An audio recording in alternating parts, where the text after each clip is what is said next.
Aš nusprendžiau pasirinkti kitą sprendimą. Atsakymą duosiu ne aš, bet pasikviesiu vienos mokyklos, kuri dirba pagal šį principą direktorių. Kaip jau minėjau, aš į pensiją išėjau prieš daugybę metų. Ir iš tiesų žmogus, kuris yra atsakingas už šio principo, viso miesto kaip mokyklos principo dėkimą, yra tas žmogus, kurį aš netrukus pristatysiu. Šiandien mes apie tą principą jau daug kalbėjome, kalbėsime ir dar daugiau. Dabar pristatau Alaną Čeiną, vienos iš mokyklų direktorių.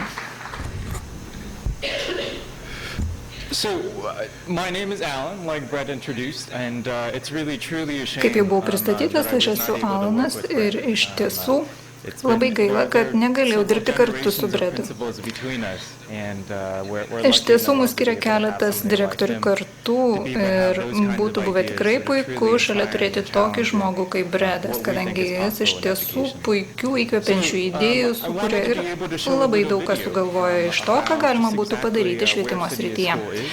Netrukus aš parodysiu Jums vaizdo medžiagą, tiesiog parodysiu Jums tą vietą, kur yra mūsų mokykla ir kaip viskas atrodo šiandien. So we're going to go ahead and start this particular video. Taigi dabar paleidžiu vaizdo medžiagą, kurią noriu Jums parodyti. There we go. And then I'm going to go and start, and you'll recognize this place soon enough. Ko gero atpažįstate šią vietą, netrukus atpažinsite, jei dar neatpažinote. Taigi aš įvedžiau vienos iš mokyklų, kuriuose lankysiuosi čia Lietuvoje adresą.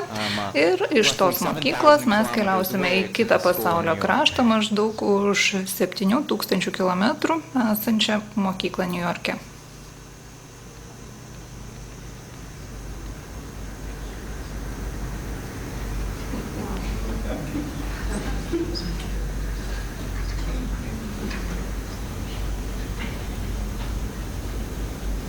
That's the address. Štai tos mokyklos adresas. Zoom in, going to New York. That's Manhattan. Dabar vykstame į New Yorką, štai Manhattanas.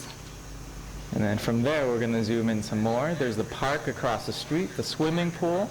Na, o dabar matote kitoje pusėje kelio esantį parką, taip pat ir baseiną. Pereiname per gatvę, šiek tiek pasisukame. And that's the school. Ir štai ta mokykla, apie kurią kalbėsiu. So, City School, as Brett mentioned, is in our 40th year. Taigi, kaip Bredas jau minėjo, miestas kaip mokykla yra ta koncepcija, kuri buvo sukurta 1972 metais. Ši mokykla pradėjo veikti būtent tuomet ir dabar mes šioje mokykloje ugdome maždaug 700 vaikų. Aš esu šios mokyklos vadovas, labai trumpai papasakosiu apie dabartinę situaciją, kuri yra susiklošiusi mokykloje, taip pat pagrindinės filosofijos principus, kuriais mes vadovaujamės dirbdami.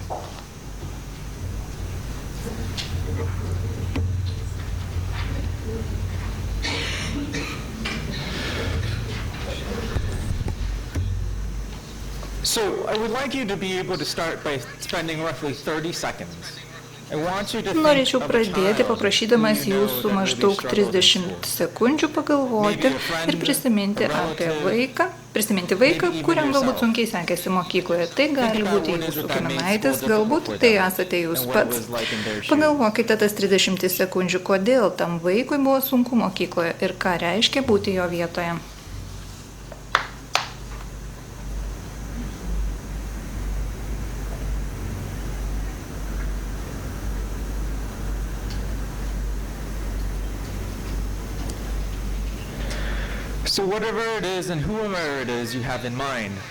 Nesvarbu, apie ką pagalvojate, nesvarbu, ką prisiminėte, vis tiek kažką prisiminėte. Aš taip pat prisiminiau vieną žmogų, kuriam buvo sunku mokykloje.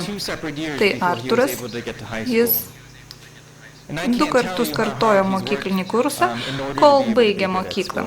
Šis žmogus iš tiesų labai sunkiai dirbo, kad mokykloje jam sektųsi. Šiam žmogui buvo nustatyta mokymosi negalia, tačiau šis žmogus nepasiduoda, jam patinka sportuoti ir iš tiesų jam galiausiai pavyko baigti mokyklą. Tai mano jaunesnysis brolis.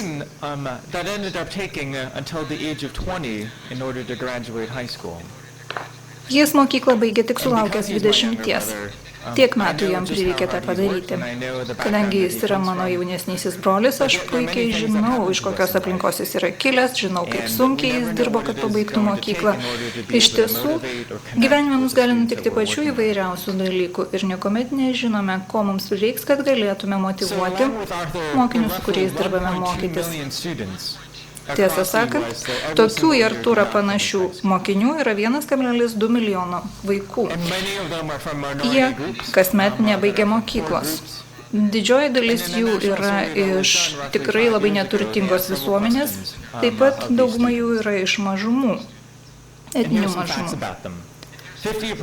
Dabar norėčiau pasidalinti keletų faktų apie juos. 50% tokių mokinių teigia, kad prieš pradėdami mokytis vidurinėje mokykloje, jie buvo prastai pasiruošę tolesniam mokymuisi.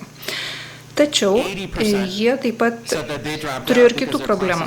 Didžioji dalis jų neturėjo suaugusiojo, kuriam rūpėtų, kaip jiems sekasi mokykloje. 80% iš jų minėjo, jog iš mokyklos iškrito todėl, kad pamokos jiems nebuvo įdomios. Na ir didžioji dalis jų taip pat pasakė, kad to, ko mokėsi mokykloje, jiems iš tiesų nereikia realiame gyvenime. Kągi mes padarėme, kad pakeistume šią situaciją?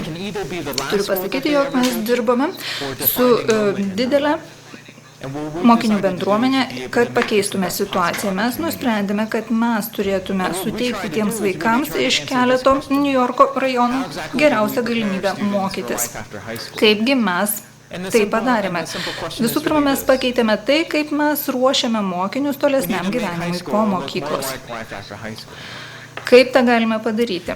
Tiesą sakant, reikia priartinti tai, kas vyksta mokykloje, prie tos realios aplinkos, kuri laukia tų mokinių po to, kai jie baigs mokyklą. Visų pirma, mes turime pakeisti aplinką klasėje. Taip pat turime pakeisti tai, kaip mes mokome matematikos, kitų tiksliųjų mokslų, taip pat ir kalbų ir visų kitų dalykų. Taigi, kasmet mes išleidžiame maždaug 80 puslapių katalogą ir tame kataloge yra surašytos visos vietos, kur mokiniai gali eiti ir mokytis ir užsidirbti savo vadinamosius kreditus. Jie gali eiti dirbti ligoninėje, galbūt kur nors sode, taip pat ir bendruomenių centruose, kartu su senatoriais, teisėsaugos pareigūnais ir taip toliau. Taigi turime šimtus tokių unikalių vietų, kur mokiniai iš mūsų mokyklos gali eiti mokytis ir užsidirbti kreditus.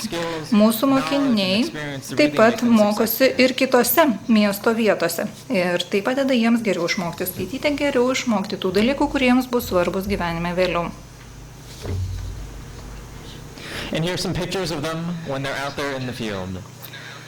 Štai keletas nuotraukų parodančių, kaip mūsų jaunuoliai dirba, mokydamėsi už mokyklos ribų. Mes pakeitėme ir dar vieną dalyką, tai yra pakeitėme tai, kaip atrodo mūsų mokslo metai.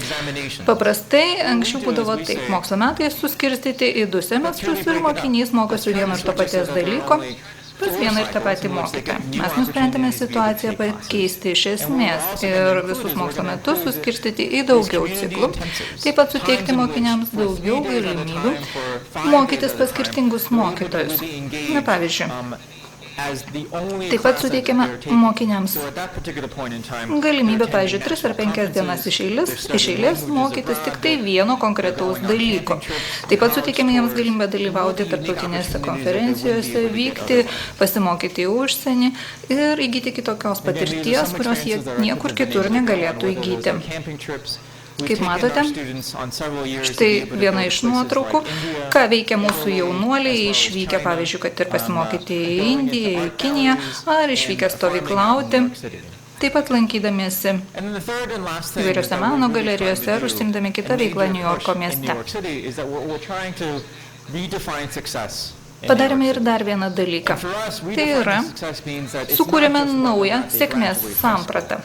Mums yra svarbiausia ne tai, ar šie mokiniai pabaigia vidurinę mokyklą, ar ne. Mūsų supratimu sėkmės pasiekėme tuomet, kai praėjus 5 metams po to, kai šie jaunuoliai baigia mokyklą, jie vis dar yra užsiėmę. Arba jie turi darbą, arba jie mokosi toliau, arba yra susiradę kokią kitą veiklą, kuri jiems teikia pasitenkinimo. Taigi, mes sakome, kad mums pasisekė padaryti tai, ko esame užsibrėžę, jeigu būdami 25 šie jaunuoliai yra vienaip ar kitaip užsiėmę.